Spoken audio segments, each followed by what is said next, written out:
دیکھیے یہ بہت بڑی ایک متھ ہے جس کو ذرا سمجھنے کی ضرورت ہے۔ آپ یوں سمجھیں کہ جب کوئی بندہ نشہ شروع کرتا ہے تو یہ بات لوگوں کے لیے ایک راز ہوتی ہے، لوگوں کو کوئی پتہ نہیں ہوتا کہ یہ بندہ نشہ کرتا ہے، اور کافی عرصے تک اس کے گھر والوں کو پتہ نہیں ہوتا کہ ہمارا پیارا یا اپنا لوڈ ون جو ہے وہ شراب پیتا ہے یا چرس پیتا ہے یا کوکین کرتا ہے، گھر والوں کو بھی پتہ نہیں ہوتا۔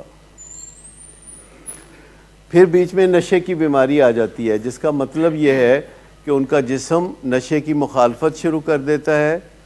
اور ان کا دماغ نشے کی جد و جہد میں اور آگے بڑھ جاتا ہے۔ دماغ کہتا ہے کہ مجھے نشہ کرنا ہے، اور ان کا جسم کہتا ہے کہ میں تمہارے نشے میں خلل ڈالوں گا، اور یہ ایک سول وار سی رہتی ہے اس بندے کے جسم کے اندر، جو کہ اس کا جسم ہر نشے کے مولیکیول کی ذرے کی مخالفت کرتا ہے، ری ایکشن دیتا ہے اور نشے کو ضائع کرتا ہے، نشے کے مزے کو کرکرا کرتا ہے، نشہ بار بار اترتا ہے، اور جو دماغ ہے وہ کہتا ہے کہ جتنا نشہ تم اتارو گے اتنا نشہ میں چڑھاؤں گا، اور یہ ایک انر سول وار چل رہی ہوتی ہے۔ اس سول وار میں جب کسی بندے نے نشہ کرنا ہوتا ہے تو اس کو جھوٹ بولنا پڑتا ہے۔ کریکٹر ڈیفیکٹ اب آیا ہے بیچ میں، ٹھیک، اسے چوری چکاری کرنی پڑتی ہے، مجبوری ہے، چکر بازی نوسر بازی کرنی پڑتی ہے، اب آیا ہے بیچ میں کریکٹر ڈیفیکٹ۔ اسے نشہ بیچنا پڑتا ہے، اسے ٹریفکر بننا پڑتا ہے، یہ کریکٹر ڈیفیکٹ اب آیا بیچ میں۔ جب اس نے نشہ شروع کیا تھا تو صرف ایک بات تھی کہ اس کا موڈ خراب رہتا تھا، تو موڈ کی خرابی کریکٹر ڈیفیکٹ نہیں ہے۔ موڈ کی خرابی ہم سب انسانوں کو درپیش ہوتی ہے، کچھ کو زیادہ کچھ کو کم، اور جن کو موڈ کی خرابی تھوڑی ہوتی ہے وہ چائے شائے پی کے گزارا کر لیتے ہیں، اور جن کو موڈ کی خرابی زیادہ ہوتی ہے وہ سگریٹ چرس اور وہ آگے بڑھنا شروع کر دیتے ہیں۔ اور پھر جو لوگ بھی مختلف نشے کرتے ہیں ان میں سے 10-15% کو نشے کی بیماری ہو جاتی ہے، 90% کو کچھ بھی نہیں ہوتا۔ 10-15% نشے کی بیماری میں مبتلا ہو جاتے ہیں، ان کو پھر نشہ زیادہ کرنا پڑتا ہے کیونکہ ان کو نشہ اثر کم کرتا ہے، ان کے نشے میں برکت نہیں رہتی، بے برکتی آ جاتی ہے، تو وہ پھر زیادہ نشہ کرنے پہ مجبور ہوتے ہیں، تو ان کو زیادہ ٹائم انویسٹ کرنا پڑتا ہے، ان کو زیادہ توجہ دینی پڑتی ہے نشے کی طرف، انہیں زیادہ روپیہ پیسہ خرچ کرنا پڑتا ہے نشے میں، اور یہ سب چیزیں دوسرے لوگوں کو ناراض کر رہی ہوتی ہیں، کیونکہ جب آپ روپیہ پیسہ اس پہ خرچ کرتے ہیں اور ان کو نہیں دیتے، جب آپ توجہ ان کو نہیں دیتے، جب آپ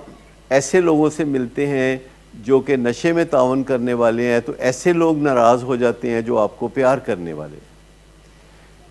تو کریکٹر ڈیفیکٹ بعد میں آتے ہیں،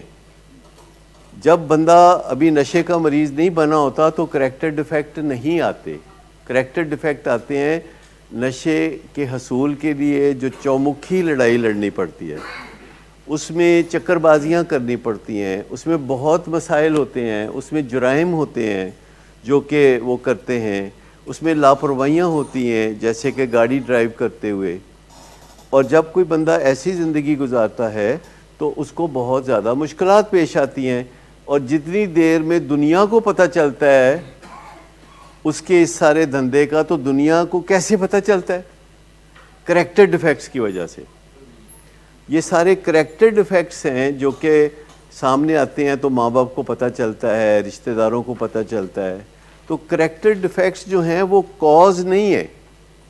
وہ ایفیکٹ ہے۔ کاز اینڈ ایفیکٹ سمجھتے؟ کاز کا مطلب ہے وہ وجہ نہیں ہے، وہ نتیجہ ہے۔ وجہ جو ہے وہ نشے کی بیماری ہے، وجہ ڈرگز بھی نہیں ہے، کیونکہ میں آپ کو بتاؤں کہ ڈرگز کے بارے میں کتابوں میں بہت اچھی باتیں لکھی ہوئی ہیں۔ شراب کے بارے میں کتاب میں لکھا ہوا ہے کہ یہ ریلیکس کرتی ہے، یہ کائنڈ بناتی ہے،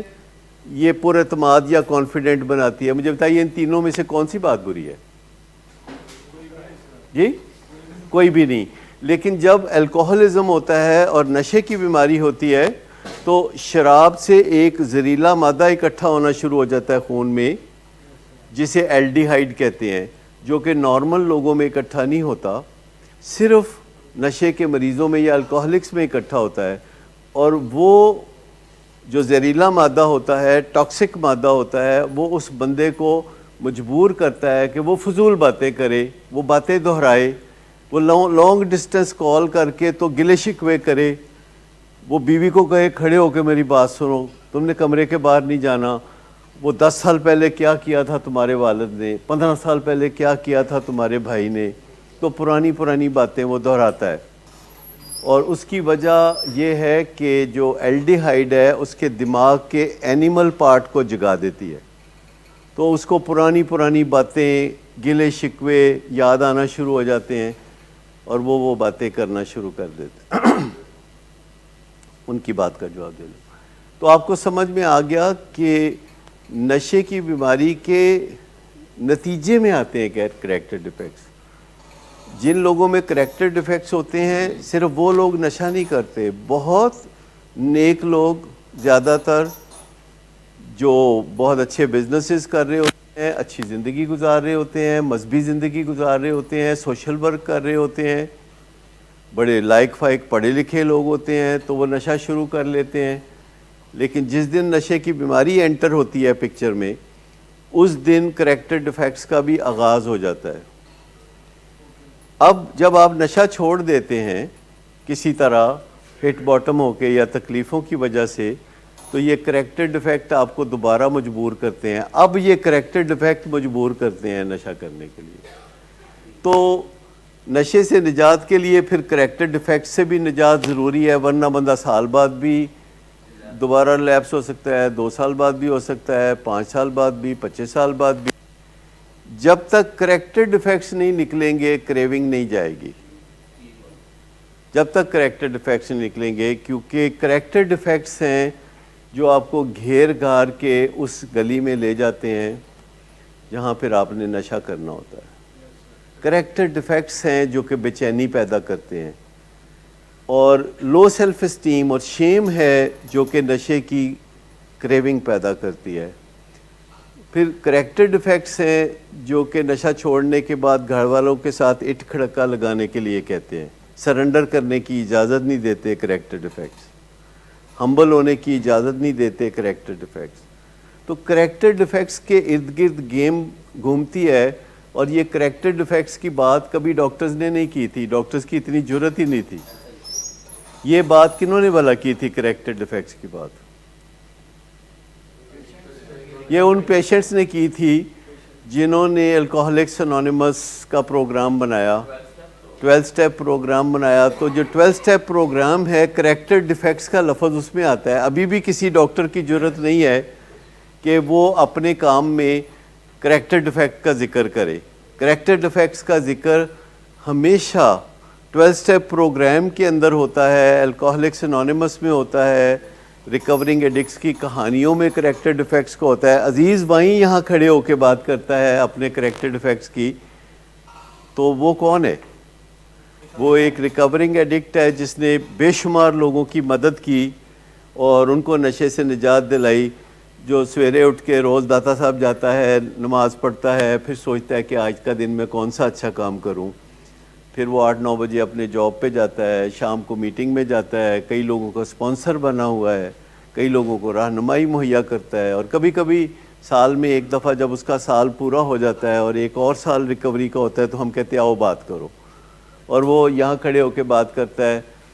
تو رونگٹے کھڑے ہو جاتے ہیں کہ یہ وہی بندہ ہے جو اپنے بارے میں بات کر رہا ہے۔